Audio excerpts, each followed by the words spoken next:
The Australian outback. Not a place for the faint-hearted, and not a place you ever want to break down. When Jillaroo Jess heads to her next job, it could be thousands of kilometres away, and her ute has to be up to the task. So when Alan and Andrew Gray cross paths with her during a trip to the Pilbara, they insist on making sure it's terrain Tamer strong.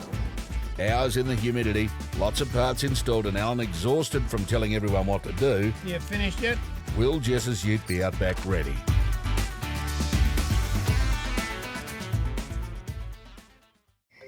Last night, Alan and I called the Terrain Tamer connection number to order some parts for this morning. You got your phone on you? Yeah. Yeah. Can you ring the Terrain Tamer connection number? That'll give us our nearest stockist, and they'll deliver some parts. Auto 1 Carafa, how can I help? G'day, it's Andrew Gray here. How are you? Good, thank you. Andrew, how are you? Yeah, good, mate, good. Rightio, I need a couple of bits sent up to Wim Creek for a VD J79. We're going to need a 50mm lift suspension kit, and we're going to need some Pro Shocks. Yeah, smart coils, please. You could also get an FDF kit to suit dual batteries. I'd also like a catch can kit as well, please. This is actually quite a long list. And a Safari ECU as well. Wow.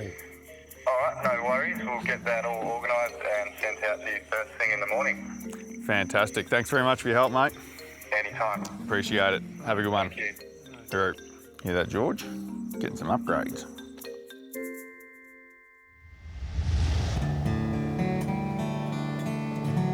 It's a beautiful morning out here on this Pilbara cattle station. The parts have already been delivered, which means we can get stuck straight into the suspension. Well, today we're actually going to do a fair bit of work for a start. We want to do some work on the suspension. We want to make it a bit more safe, a bit reliable, easy to drive.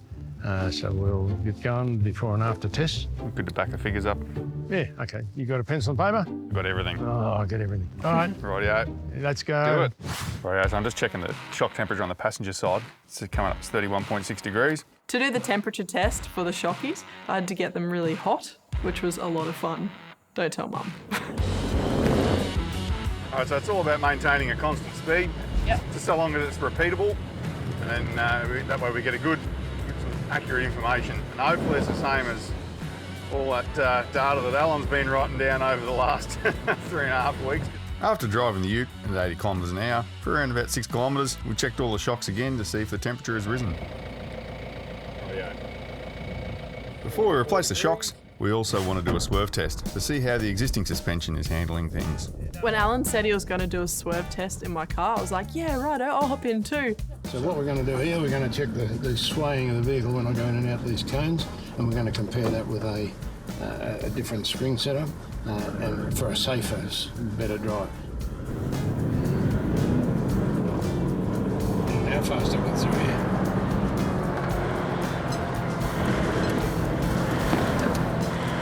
Oops, Al, I think you might have hit one. Geez, I'm glad I'm not standing there. So in this swerve test, we're looking at how much body roll takes place as the vehicle goes around each traffic cone. As you can see, there's quite a bit of body roll happening, so our aim is to minimise this for a safer drive.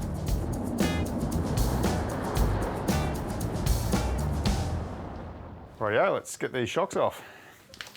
You going to do anything, Al, or? No, I'm directing. This is why we left Going on the round side of the circles. road. I've noticed that Al is really good at delegating jobs, but I guess you earn that when you're 82 years of age. What I'll get you to do is undo this nut at the top here. You'll find that there's a flat on each side of the thread up here that you need to put that other spanner on to stop the whole shock from turning. Good as gold, and I'll do the bottom bit. Sure. How you going down the pit there, kid? I feel like my feet are being cushioned at the moment by corpses of about 15 frogs.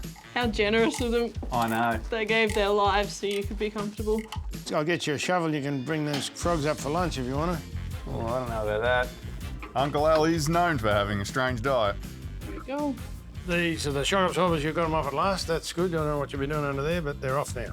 Yeah, it didn't take as much work, so I thought it would. Not bad. But No, the new no ones- help, thanks Thanks to for you. your help, by the way. I really appreciate it. Well, I directed the thing. So these are a remote reservoir shock.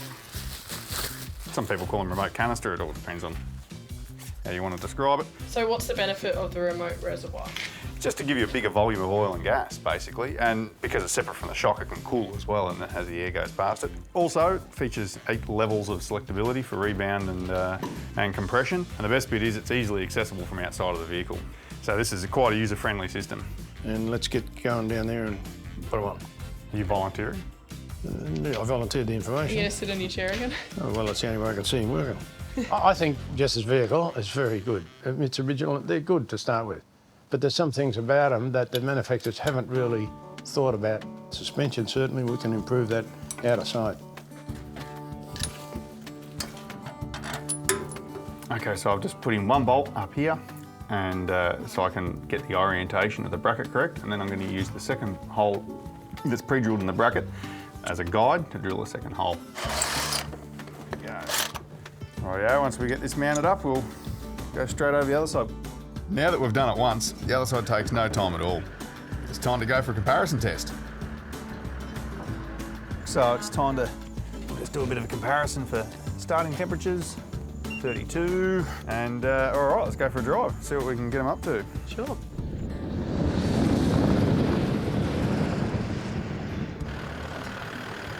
Rightio, so shock was 32 when we left the workshop, Right, yeah. and shock's 35 now. Right. So it's gone up 3 degrees after the Did you get WRC bit of championships hiding? back there. Hey? Give a bit of a hiding. Oh yeah. And what was last time? The last time was 44. These shocks are 9 degrees cooler, doing the same run as the other one.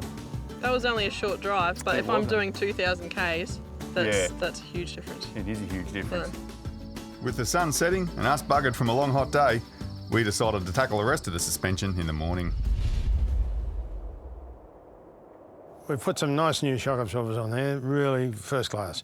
Now we want to put some smart coils on. Now I'm wrapped in these smart coils. I like to see them on this vehicle. Let's go. Do you want to do it opposite? It doesn't matter when you're Only when doing you're putting it on. It's only when you're putting it does. on. Yeah. He doesn't know. Oh, Now, we know what to do next, do we? Let's rip off the other side now. yeah. George, the station dog, can see it's all actions go this morning. He wants to get in on the fun. Just going to remove the retaining nut for the bottom of the shock absorber because it limits the downward travel of the axle. So if we don't do that, we won't get it down far enough to get the coil off. You've got to take off whatever's stopping the axle going down. And in this case, it's the anti-sway bar. The anti-sway bar is holding up the axle and needs to be temporarily removed to fit the new coils. Ah, we're right. Yeah. Well, Winning.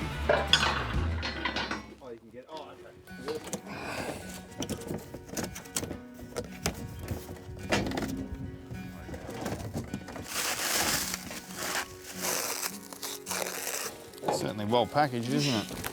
Okay, that's interesting. Just set them up there for a minute. And with my expertise, I'll try and explain what the difference. This is a standard coil that comes out. It's quite a strong looking thing. This particular one here is what we call our smart coil, where the diameter of the wire starts to taper from about the 4th or 5th coil, and it gradually tapers up. So that, in my experience, is the first progressive coil spring I've ever seen. At curb weight, these top coils will probably kiss together, and then as it goes up in the air, they'll separate. As it comes down, they'll get less and less softer. They're amazing, they're terrific. See that lip there? Yep. That just prevents the coil from rotating wherever it wants to go. So you need to make sure you index, the edge of the coil up against that once you've installed it. When you push it down and you turn it until it stops, go back the other Just way like that. just a little bit. Easily go up and see what happens. That's it. That's its position. Jess, will you go down and check Andrew's work for me? Do you know how to identify which direction these washers go, Jess? 'Cause I just looked at the rubber and it had a mark on one side. Okay, yeah, that's a good way. Witness marks are an excellent way of seeing how things were. And with the new suspension fitted, it's time for another swerve test.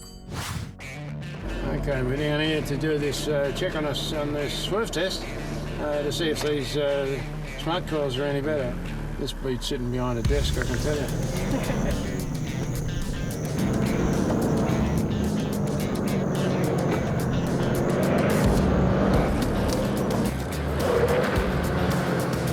It felt smooth as me.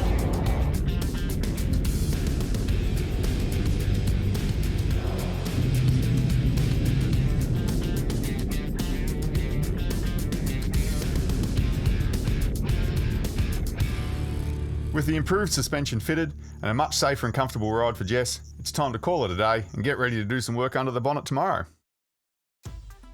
Alrighty, so what we're going to do is we're going to fit a flush tube diesel filter. I have heard a lot about secondary fuel filters. You come over here and supervise, Oh, as per usual. okay. So we're going to intercept those oil fumes and we're actually going to put them in through a test can. Since Al taught me a lot about common rail engines, I'm really glad that I've got it in now.